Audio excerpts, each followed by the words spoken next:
Buongiorno cari amici e benvenuti anche oggi nel diario del vostro Marietto Veneziano. Oggi avete visto che sto facendo una special live per i miei amici di Facebook, ma mi raccomando, prima che questa live inizi, vorrei consigliarvi di iscrivervi al canale di Hildegarda di YouTube e al canale di Marietto Veneziano e di venirci a trovare nei nostri gruppi Facebook e anche nel mio diario. Oggi il titolo sarà un pochettino sulle memorie che stanno nelle case. Ciao Veronica, grazie di esserti unita nel diario del Marietto Veneziano, e parleremo delle memorie che praticamente vivono nelle case e anche dei geni che vengono messi in un certo senso vicino a delle case, soprattutto se magari le persone sono a contatto con, come si suol dire, gente. Quando la gente praticamente vive a contatto con altre persone si innescano sempre delle cattiverie, delle gelosie, non sempre, diciamo, ma il 99% delle volte succede, e quindi di conseguenza bisogna... Ciao Beatrice, grazie di esserti unita anche con me. Bene, quindi praticamente parleremo di questa cosa, ma vi ricordo di iscrivervi sempre al canale di Hildegarda sul tubo, di andarla a trovare, e molte cose che dico io praticamente sono condivise da Hildegarda, che anche fra un po' farà delle bellissime pillole a riguardo. Bene, ciao Annalisa. Bene, adesso parliamo un po' di queste memorie che si instaurano nelle case, ma prima di questo voglio raccontarvi ciao Sara, ciao carissima, una storia che mi è successa circa 25-30 anni fa, quando il vostro Marietto Veneziano insegnava informatica cioè, a casa. Praticamente ero in un periodo, ero un freelance, ed era un periodo in cui il vostro Marietto praticamente metteva negli annunci, perché ai tempi non c'erano i forum e non c'era online, non c'era un granché, metteva questi annunci sui giornali per poter fare delle lezioni private a casa. E un giorno mi contatta una signora benestante che voleva fare delle lezioni private perché aveva comprato un computer. Sapete, ai tempi che avevano il computer erano poche persone, e quindi chiaramente questa signora non sapeva dove mettere le mani. Era una signora con 2 bellissimi figli e vivevano in un attico prestigioso, in una città prestigiosa. Allora il vostro Marietto si precipita, fa dei prezzi chiaramente che era impossibile non accettarli, e quindi inizio le lezioni con questa signora, no?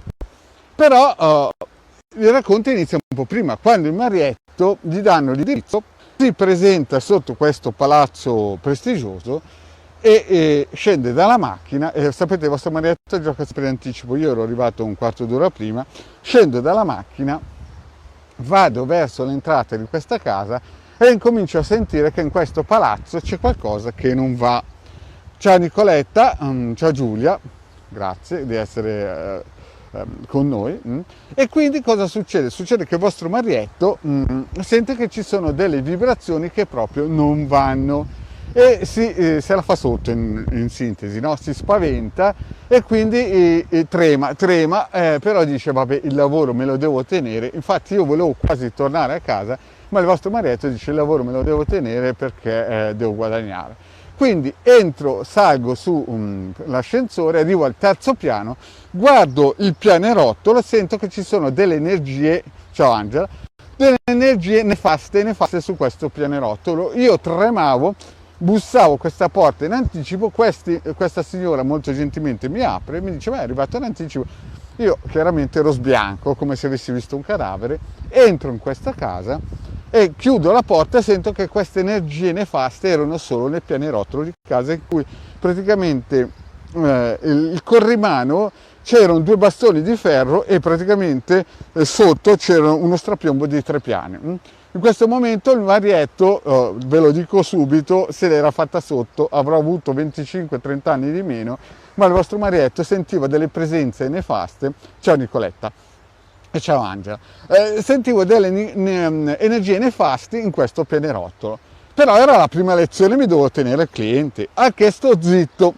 Incomincio a conoscerli, vedo che sono delle persone benestanti, avevano un negozio molto, come si dice, nella città, e quindi gli affari non andavano bene, era circa gli anni 90, gli affari non andavano bene, però loro tutto sommato avevano dei parenti, genitori molto ricchi, Rotary, presidenti dei Rotary, insomma la cosa era succulenta a livello finanziario per poter fare lezioni, ma loro vivevano in una bolla come si dice, di benessere.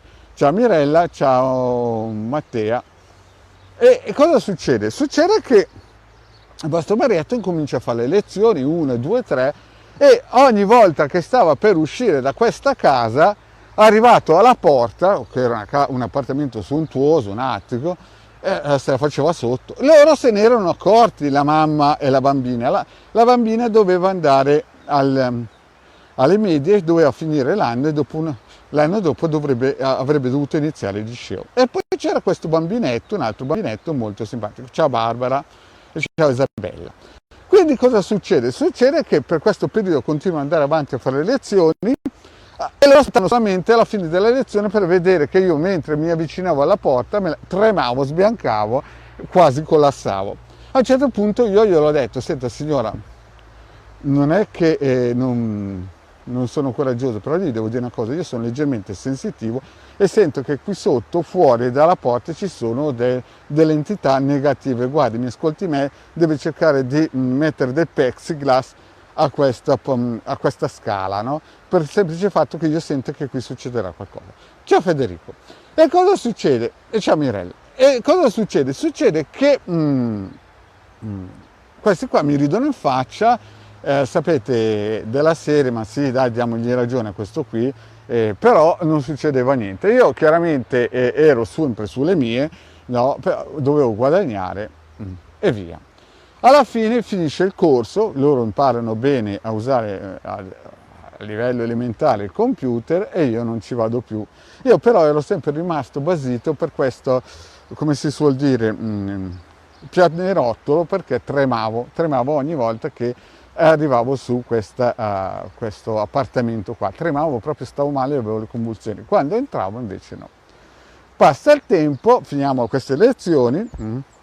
E dopo un anno e mezzo, circa un anno e mezzo, la figlia va al liceo, no? E cosa succede? Succede che avevano Excel, era la prima volta che studiava Excel, il primo liceo, mi contatta, io avevo aperto una scuola di informatica, mi contatta e mi dice: guarda, mia figlia al liceo, adesso ho iniziato Excel, non ci capisce molto, se puoi venire giù a fare una lezione privata a mia figlia. Io chiaramente, sapete, il Marietto, se c'è da vendere qualcosa, è il primo, ciao Federico, è il primo della classe, corre giù, a lancia in resta, come si suol dire, corro giù in questa casa, ciao Claudia, ciao carissima, e cosa succede? Succede che chiaramente lei mi dice: non venire prima perché ti conosco, tu Marietto giochi sempre in anticipo, e il Marietto dice: no, non vengo prima, e in realtà sono arrivato quarto d'ora prima. Arrivo sotto alla casa, parcheggio, non sento più quelle energie nefaste. Ho detto: cavoli, questi demoni, queste energie, questi geni nefasti devono essere andati via. Prendo l'ascensore, vado su, guardo il pianerottolo e vedo che avevano messo dei plexiglass. E ho detto: cavoli, ecco perché non sento più le energie, perché hanno praticamente messo dei plexiglass e sicuramente questi geni sono scappati. Al che, fiducioso, schiaccio il bottone dell'entrata, mi apre un bambino che non avevo visto mai in vita mia, era praticamente leso, leggermente, cioè pesantemente leso, no? E pensavo che fosse un amico dell'amichetto, cioè del figlio, no? E dico: buongiorno, perché non lo avevo riconosciuto, buongiorno, sono Marietto Veneziano, posso fare come si dice, una lezione, sono qui per fare una lezione alla figlia della signora. Il tipo, il bambino, mi dice: sì, la mamma non è ancora arrivata, però può entrare. Al che io ho pensato che questo bambino si fosse gasato un po', perché l'avevo visto un po', insomma, messo male, e ho pensato: ma magari ha adottato, la signora che brava, ha adottato un altro bambino, no? Ciao Lucia.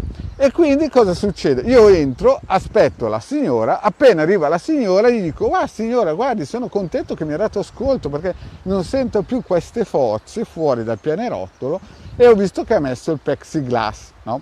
A che la signora mi guarda quel bambino no?